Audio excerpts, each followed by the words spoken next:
So thanks for this kind introduction, Susanne Neubauer. While preparing this talk, my aim was not just to present a preliminary research result of my master thesis. Like you already mentioned, I do some studies on the pioneers in dealing with art produced by people suffering from mental illness in Brazil in between 1920 and 50, but also I want to share some interesting photographs with you. And I have some questions concerning the documentary aspect. Little by little, the doctors, influenced by the interests of the avant-garde and so-called modernismo, what we already heard some talks yesterday, systematically introduced art into the psychiatry by establishing art studios. Until then, often cruel and inhumane methods like neurosurgery, lobotomy, long-term bathing, like in very hot or cold water, because they thought it had curative effects, were applied as a daily practice in the psychiatry. The difference to use of art as an alternative to the usual applied therapy methods was completely new at this time. The key figures behind this being Osorio Cesar and Mario Jan. I had a talk yesterday at the dinner with a colleague, I don't remember with whom, like Brazilian people and researchers doing, like having interest in art of mentally ill often think of Nice da Silveira, but her example is a bit later, just like 10 years later. So, Jan and Cesar searched for an alternative and treated the patients with creative activities, which ultimately led to the production of art in the studio. Internationally, when thinking of art production by mentally ill persons in Europe and North America, the artworks are often subsumed with the terms outsider art and art brut, how Jean Dubuffet introduced into the art practice in the 1940s. At that time in Brazil, this practice was already institutionalized and established even without the label art brut in a very professional way. So the subject here is the very international avant-garde concerning studios for the so-called art brut. Like just in the 1950s in Brazil there was a label and they called it the art critic Mario Pedrosa tried to give it a label calling it arte virgem, so like virgin art, and it's like you have to have this in mind that at this time when the photographs were taken, this label didn't exist yet. In the next 25 minutes, one of those studios, the Escola Livre de Artes Plásticas, it's like the school for fine arts in the hospital of Chuquerí. Chuquerí is a place, it's an estate in the interior of the state of São Paulo. Actually 1 hour by bus from the center from São Paulo, you can get there. And Brill documented the work of Osorio Cesar, which he started in the 1920s. The photographs are from the 1950s, so here we see one example. For our sometimes Eurocentric view, it's interesting that Osorio Cesar stood in contact with Sigmund Freud in Vienna. So during my research period in Rio de Janeiro and São Paulo on Brill and patient art, I was surprised that so far on Brill's series little or almost no attention had been drawn. The series is the earliest photographic document we have from the studio, and it's probably one of the most, if not the advanced. Since artworks don't exist anymore in a collection, which were produced in this studio, but were sold everywhere, and the rest of the remaining paintings and medical files of the patients was destroyed in a fire in the year 2004. So this is the only pictorial document of the studio. I will explain what art historians can learn about this photographic documentation and go into different aspects of the series and its form of reproduction. So to contextualize how I did research on this series, Sergio Burghi, which I collaborated here in the Museum of Photography because I was doing an internship and he knew that I would go to Brazil, so he invited me to do some research on mostly Switzer and Austrian and German artists, because he wanted me to do some research for the in language questions. He recommended me to do research on the photo series taken by Alice Brill in the 1950s. It turned out to be one of Brill's earliest photo series. She was born in 1920 in Cologne, Germany, but fled to Brazil from the rise of National Socialism at the age of 14 with her parents, Marthe and Erich Brill, and on account of their Jewish background. Alice Brill decided to pursue an artistic career and made first contact with the avant-garde circles of the young modernismo in Brazil. In São Paulo, she took part in the meetings of the Grupo Santa Helena in the 1940s.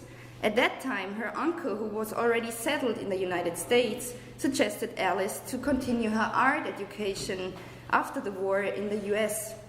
Thanks to a grant from the Jewish institution Fundação Hillel, funding refugees, Brill could first study from 1946 to 47 at the University of Fine Arts in Albuquerque, New Mexico, and from there she soon moved to a short stay to New York. And it was here where she had first contact with photography.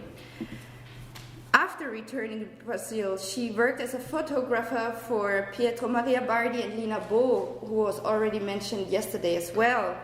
And for them, Brill documented the latest developments of the visual arts and architecture in São Paulo. In 1950, Brill went to the hospital of Juqueri to document the patients suffering from mental illness in their environment. It remains unclear if there was a commissioning authority like the directors of the hospital, Mario Jan and Osorio Cesar, or if it was a private initiative of Alice Brill. Anyhow, it's the only photographic evidence we have from the studio, and that is why I did some research on it here. So what can we learn from the negatives? I had a discussion with an art historian.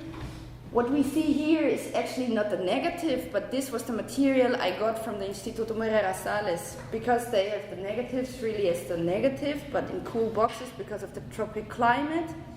And so they don't give the original material to the scholars. So they made photographs, like this thing is called a contact sheet, where the negatives are reproduced as photographs. You got it? Okay. It's a bit, because I will talk in the rest of the talk of these as negative. Various rooms. So return back to the questions, what do we learn from the subjects in the photographs?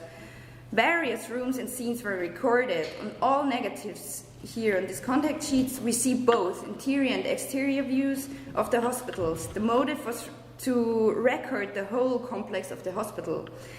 The courtyard, this is Osorio Cesar, and this is Alice Brill, so sorry, I forgot some slides. So what do we learn from the negative? The negative itself provides us the information on the use technique and material. So the format of the negative is square, and which gives us insight into the camera used by Brill. According to Daniela Alacon, she's a young biographer of Brill, she used a Rolleiflex with a roll film 6x6 centimeters, the camera Brill had brought from the United States. So perhaps, Andreas, you know more about this camera, because we had this talk yesterday about Super 8 films. So to return back to the questions, what is depicted? Okay, we have this light problem again.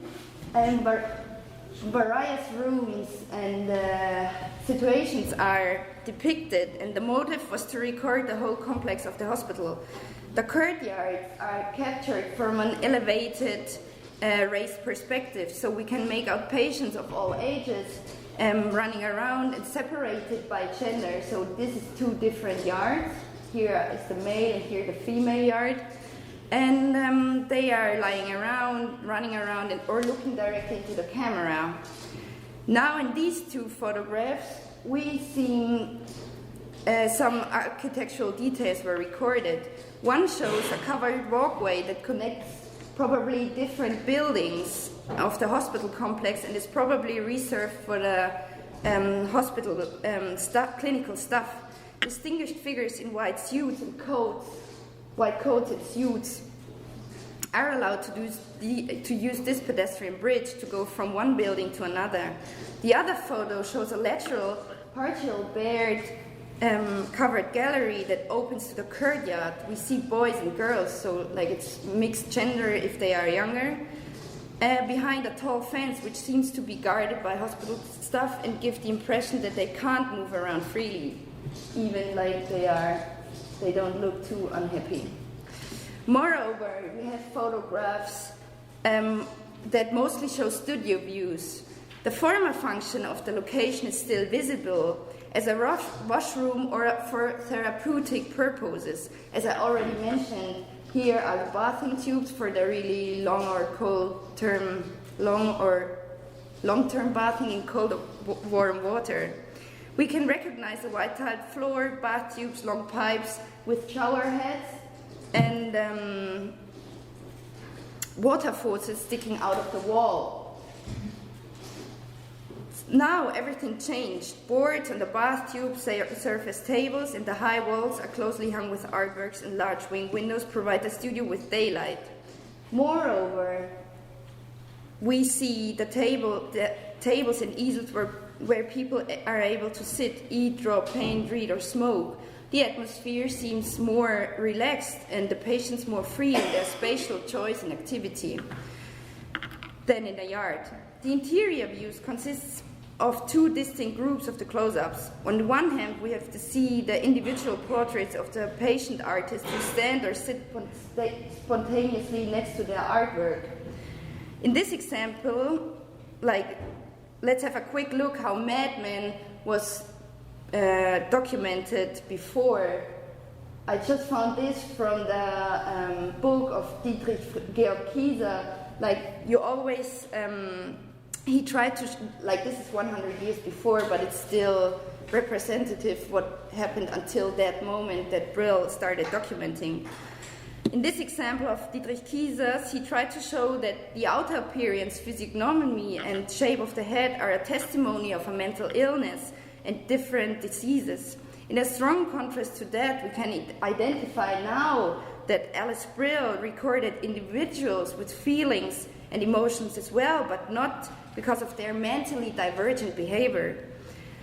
Unlike the yard views, the patients appear here more clearly as individuals and do not disappear in the rather desolate surroundings.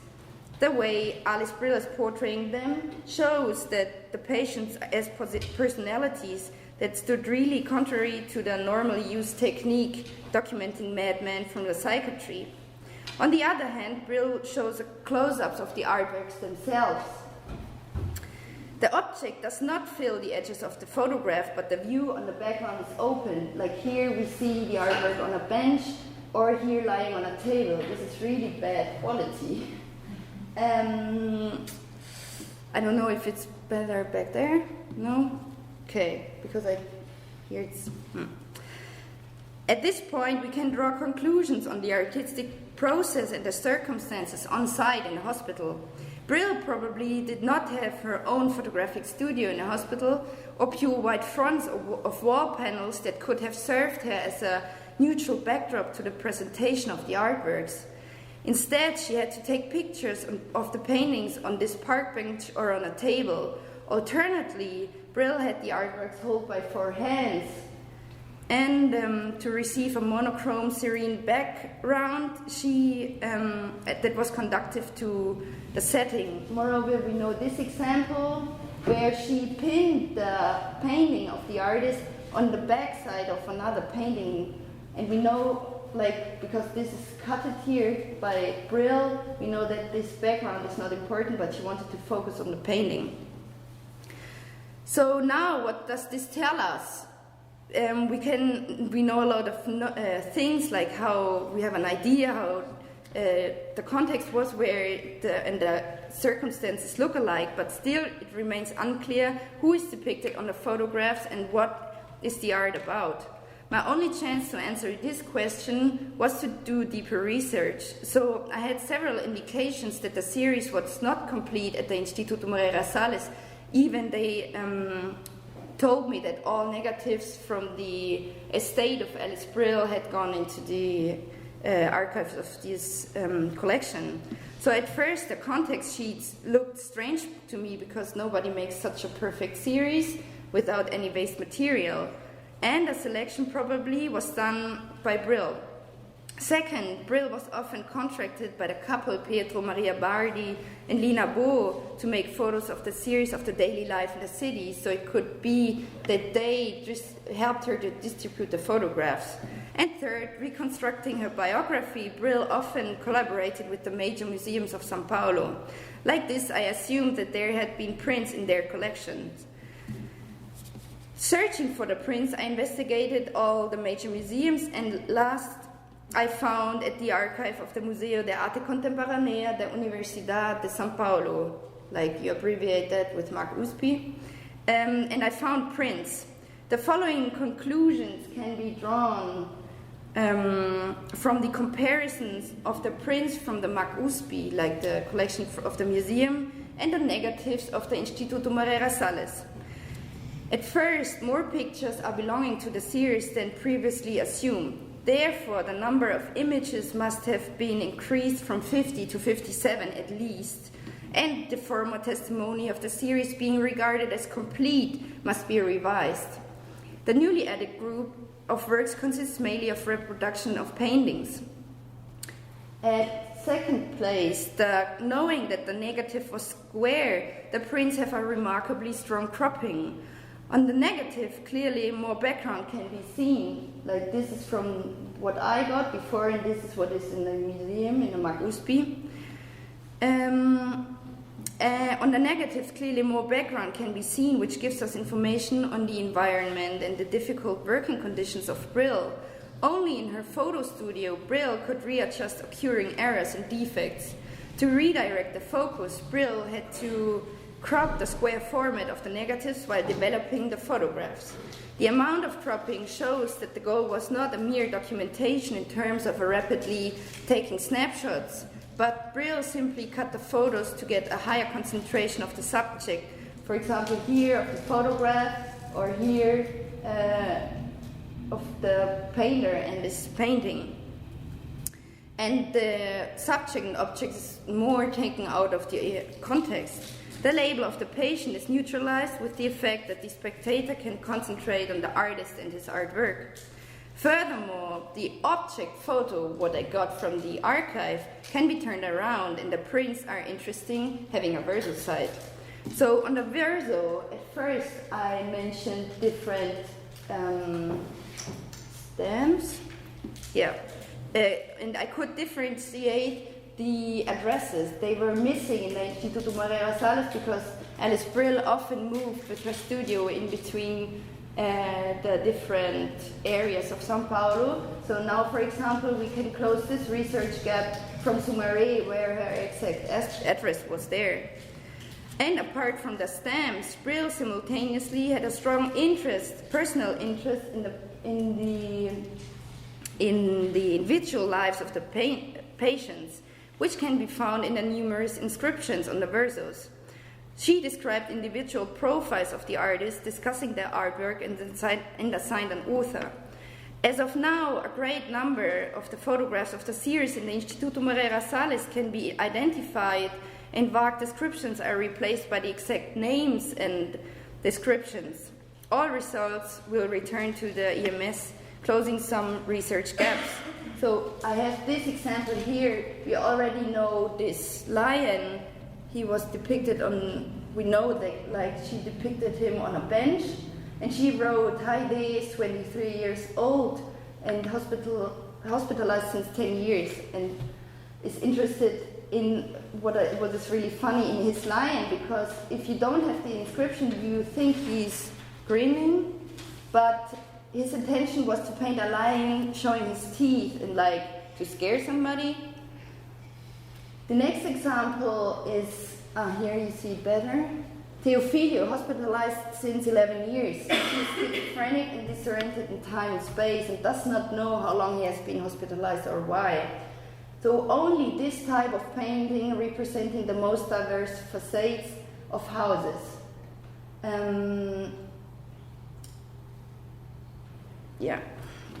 And then a third, we have a reproduction of a painting. For example, here, this white figure, I can see it on my screen a bit better, is Mario Jan, and we see again the studio depicted. So we have the easels and the tables and the white tiled floor and the bath tubes and the enfermeras, nurses. And what is interesting again, in the, like, perhaps this is a fantasy, but in the studio the gender was mixed. So we have women and men together. Moreover, checking the distribution and reception of the series, I discovered again more photographs belonging to the series published in the Brazilian art and architecture magazine Habitat. What information do we obtain regarding this contemporary reception? The photo series was printed twice in Habitat. So this is the cover, and we have Os Pintores Sem Saber, it's like painters without knowing, from Mario Jan, one of the doctors, and he's describing his work from Juquerie in here. And one photo,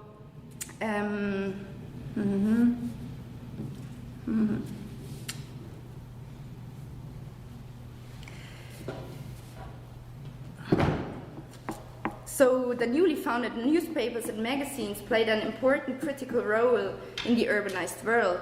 They became the most important distribution channels for contemporary developments and movements of the avant-garde. Especially the magazine Habitat was highly influenced by the couple Pietro Maria and Lena Bardi and Lena Bo, and their close connection to the Museo Arte de São Paulo. For the first time, a photo of the series of José Teofilio was reproduced in 1952. At the same time, this photograph is the only ever existing colorized photograph of a work from the hospital. So we get an impression of the colors. This is really sad that you can't see this, but this is one of my negatives I got from the EMS, and this is the reproduction, and it's the same. So even though there is no photo credit that Brill made them, I guess that the series appeared a second time in issue number 35 of the year 1956. Here, 32 photographs are published together with the article of José Geraldo Vieira on naive art. Like there he's discussing the children art, naive art, and art by people suffering from mental illness. Now the number of photographs belonging to the series can be increased a second time. I assume that at least 11 additions can be added to the series, now having 69. In the majority, the photographs show close-ups from the paintings. The same artists Brill already noted are written as image captions, what the details shows. So we have just this image caption, but no credit that Alice Brill took this photograph. Alice Brill is the only known photographer to document the studio and the hospital. In the second place, we know that Brill was often contracted by the couple Bobardi, which had a link to the magazine Habitat, and they probably sent her to the hospital. And at last but not least, the photographs with the notes on the verso from Brill are the only testimony of the photographs in the magazine. Like she already identified on the verso that it's Heide, so now we have this information again, and Brill was the only to know that. And here's again this reproduction of the painting from Rubens in the atelier. Here you see Mario Jan letter, and the last example is they say it's a girl scared of animals or like monsters, and we have quite similar. It's not the same, but quite similar, recorded by Brill on the negative from the EMS. So to do a conclusion, with the example of the studio views in the hospital, I tried to show, Okay, this is perhaps still interesting because we have a yard view as a painting. So for me it's the question, what was first, the yard view of a painting of Rubens or the yard view from Brill as a photograph that probably Rubens had known? So this perhaps could be discussed as a document, who influenced whom. So to do the conclusion, with the example of the studio views of the Hospital of Chouquerie, I tried to show different aspects of a photograph as a document. It turned out, however, that the photograph is not just a negative, but also a print with a verso side that can be reproduced in different distribution channels. In conclusion, one could argue that the function of these photographs are twofold. The depicted things on the photos give us information on the technique used.